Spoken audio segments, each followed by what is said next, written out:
अगर आप सेविंग करने का ट्राई कर रहे हैं तो आपको ये तो पता होना चाहिए कि आपके पैसे जा कहाँ रहे हैं। इसी वजह से अपनी स्पेंडिंग्स को एक जगह पे लिखना बहुत ज़्यादा एसेंशियल होता है।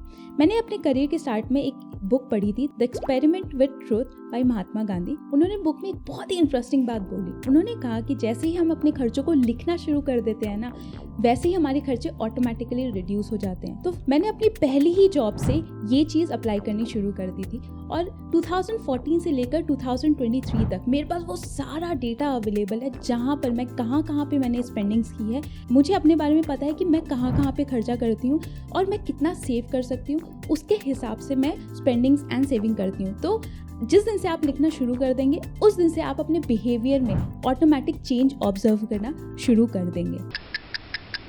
ये बहुत ही एसेंशियल हो जाता है कि आपके पास एक ऐसा इंश्योरेंस होना चाहिए, अगर इन एन अनफॉर्चुनेट सिचुएशन अगर आप नहीं रहते हैं तो आपके ऊपर जो डिपेंडेंट लोग हैं उनके लिए एक फाइनेंशियल सिक्योरिटी बनी रहेगी। टर्म इंश्योरेंस खरीदना बहुत ज़्यादा एसेंशियल है। अगर आप अपने घर के प्राइम अर्निंग मेंबर हैं तो उस केस में तो आपको खरीदना बहुत ज़्यादा मैंडेटरी हो जाता है। और इसका अमाउंट कितना होना चाहिए? आपके जितनी भी एनुअल इनकम है उससे 20 टाइम्स के अमाउंट का आपको टर्म इंश्योरेंस खरीदना चाहिए। इन केस आपकी सालाना इनकम 5 लाख रुपए है तो उस केस में आपको उसका 20 टाइम्स मतलब 1 CR का 1 करोड़ का टर्म इंश्योरेंस खरीदना बहुत जरूरी है। टर्म इंश्योरेंस, जब प्योर टर्म इंश्योरेंस खरीदने के लिए जाते हैं तो इनका दाम बहुत ही कम होता है। प्लीज टर्म इंश्योरेंस को किसी भी इन्वेस्टमेंट से मनी बैक वाले इंश्योरेंस टाइप से मिक्स मत कीजिए। प्योर टर्म इंश्योरेंस बहुत ही सस्ता होता है। जैसे ही आप ऐसे इन्वेस्टमेंट ऑप्शंस के पास जाते हैं जो कि टर्म के साथ मिक्स हो जाते हैं, उनका एक्सपेंडिचर ऑटोमेटिकली इंक्रीज हो जाता है, तो वो आपको फायदे की जगह पे नुकसान करता है। तो please focus on buying a term insurance जो कि आपकी फैमिली को और आपके डिपेंडेंट मेंबर्स को एक सेफ्टी नेट प्रोवाइड करेगा इन केस अगर आप नहीं रहते हैं। तो ये खरीदना बहुत ज़्यादा ज़रूरी है in order to provide financial security to your family. ये भी बहुत ज़्यादा ज़रूरी होता है। अक्सर केसों में हम अपने कॉर्पोरेट हेल्थ इंश्योरेंस पे निर्भर होकर रह जाते हैं।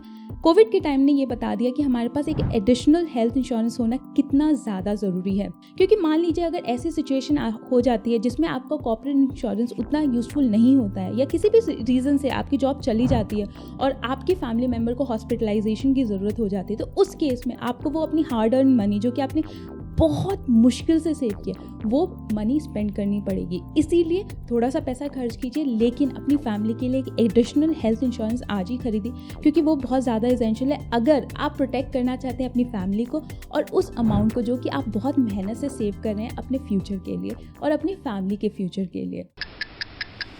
हमने बहुत सुना होगा कि इमरजेंसी फंड क्रिएट करना चाहिए, लेकिन क्यों क्रिएट करना चाहिए? मान लीजिए आपने इन्वेस्टमेंट तो करके रख दिया, लेकिन जब उस पैसे की रिक्वायरमेंट है तो वो पैसा आपके लिए अवेलेबल ही नहीं है, तो उस पैसे का फ़ायदा ही क्या कि अगर जब आपको ज़रूरत पड़े तो वो पैसा आपके लिए अवेलेबल नहीं है। मैंने एक गलती की थी कि मैंने इन्वेस्टमेंट पे ज़्यादा फोकस किया, मैंने इमरजेंसी फंड नहीं क्रिएट किया। थोड़े समय पहले जब हमें पैसों की एकदम से अर्जेंट नीड पड़ी तो हमारे पास वो पैसा अवेलेबल नहीं था because it was locked somewhere.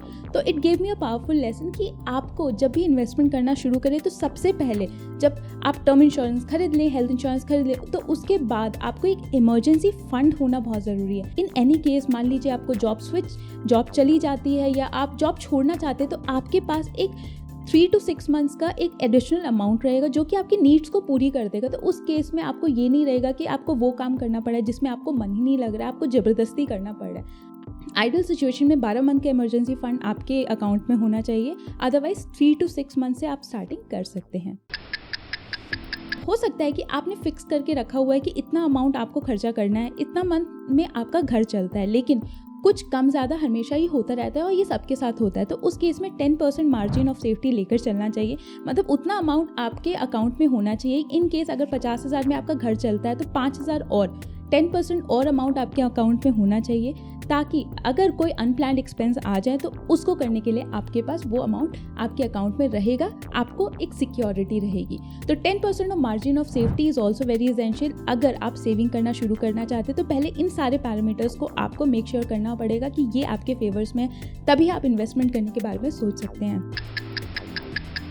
ये बहुत ही एसेंशियल है, ऑटोमेट योर सेविंग। अगर आप इस तरीके से सेविंग करते हैं कि ठीक है मैं खुद से पैसा डालूंगा, अगर किसी म्यूचुअल फंड में जाना है, किसी स्टॉक्स में अगर मेरे को पैसा डालना है, या किसी भी एफडी में मेरे को पैसा है, या किसी भी इंस्ट्रूमेंट में मेरे को पैसा डालना है, तो मैं खुद से डालूंगा। नहीं, बिल्कुल ऐसा बिल्कुल नहीं करना है। आपको अपने इन्वेस्टमेंट्स को ऑटोमेट करना होगा। ऑटोमेट करने से क्या होगा कि आपकी सरदर्दी नहीं रहेगी कि महीने में आपको खुद से जाके वो इन्वेस्टमेंट की पेमेंट करनी होगी। वो पैसा आपके डेबिट अकाउंट से ऑटोमेटिकली कट जाएगा और आप बहुत ही निश्चिंत रहेंगे कि वो पैसा आपके फ्यूचर के लिए सेव हो रहा है। उससे भी आप ऑब्जर्व करेंगे कि जो सेंस ऑफ सिक्योरिटी होती है ना हमारे अंदर में अपने फ्यूचर के लिए, वो इंक्रीज होना शुरू हो जाएगी।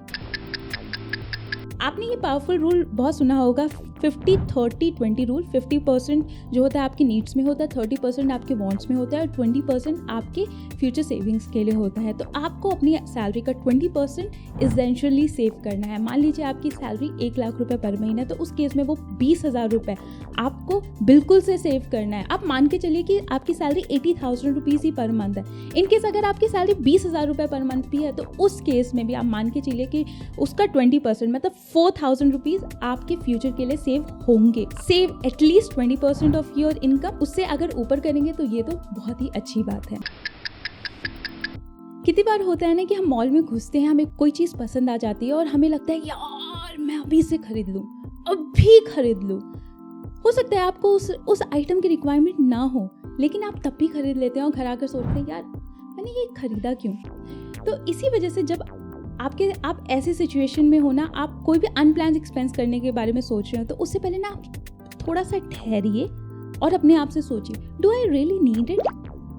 तभी जाकर आपको अपनी हार्ड एंड मनी वहाँ पर डालनी चाहिए। कितनी बार होता है ना, हम इंस्टाग्राम पे लोगों को घूमते हुए देखते हैं, कहीं बहुत ही फैबुलस प्लेसेस पे वो गए हैं अपनी एनिवर्सरी सेलिब्रेट करने के लिए, आपके फ्रेंड्स हैं वो वहाँ पे एंजॉय कर रहे हैं, उसके पास बड़ी गाड़ी है, और उसने देखो क्या बर्थडे पार्टी, क्या एनिवर्सरी पार्टी ऑर्गेनाइज की। आप उसको देख करने में बहुत इन्फ्लुएंस हो जाते हैं कि यार मेरे को भी ऐसा कुछ करना है। आपको यहाँ पे ये समझना बहुत ज़रूरी है कि आप कितना स्पेंड कर सकते हैं, कितना अफोर्ड कर सकते हैं, उसी के हिसाब से आपको खर्चा करना चाहिए। हो सकता है और कोई एनिवर्सरी पर बाहर घूमने के लिए जा रहा हो या कुछ और कर रहा हो जो कि उनको अच्छा लगता है, आपको ये समझना पड़ेगा कि आपको हो सकता है वो अच्छा लगे, लेकिन क्या वो अफोर्ड कर सकते हैं। अगर आप अफोर्ड कर सकते हो तो बिल्कुल चाहिए, मज़े कीजिए, लेकिन अगर आप अफोर्ड नहीं कर सकते तो इन लग्जरी आइटम्स के लिए प्लीज़ लोन मत लीजिए। This is a trap. तो इस ट्रैप से बचने के लिए, अपने ईगो को सेटिस्फाई करने के लिए आपको ये पता होना बहुत ज़रूरी है कि कितना आपकी अफोर्डेबिलिटी कितनी है, उसी हिसाब से आपको अमाउंट स्पेंड करना चाहिए। Staying wealthy is very different from getting wealthy. ये बहुत ही पावरफुल लेसन है जो कि मैंने psychology of money by Morgan Housel में की बुक में पढ़ी थी। अमेरिका में ऐसे बहुत लोग हैं जो कि लॉटरी में इन्वेस्ट करते हैं और बहुत लोगों को लॉटरी से पैसा भी मिल जाता है, लेकिन रिसर्च ने ये प्रूव किया है कि ऐसे लोग they just come back to their normal status, जहाँ पर वो थे वो वहाँ पर आ जाते हैं, because getting money is really different from managing money. तो आपको पैसा तो मिल गया, लेकिन आपको पता ही नहीं है उस पैसे के साथ करना क्या है। तो उस केसेस में आपका ग्रीड इंक्रीज होता है और आपको ये नहीं समझ आता है कि मेरे को उस पैसे को मैनेज कैसे करना है। तो वो पैसा बहुत जल्दी खत्म हो जाएगा और आपको लगेगा मैं और स्पेंड करूँ। तो ये सारे मेरे थे पावरफुल लेसन्स जो कि मैंने अपनी लाइफ में अपनाए हैं और मैं उन चीज़ों को फॉलो करती हूँ और आशा करती हूँ कि ये पावरफुल लेसन्स आपको भी हेल्प करेंगे आपकी मनी मैनेजमेंट की जर्नी में। और को मिलती हूँ मैं नेक्स्ट वीडियो में।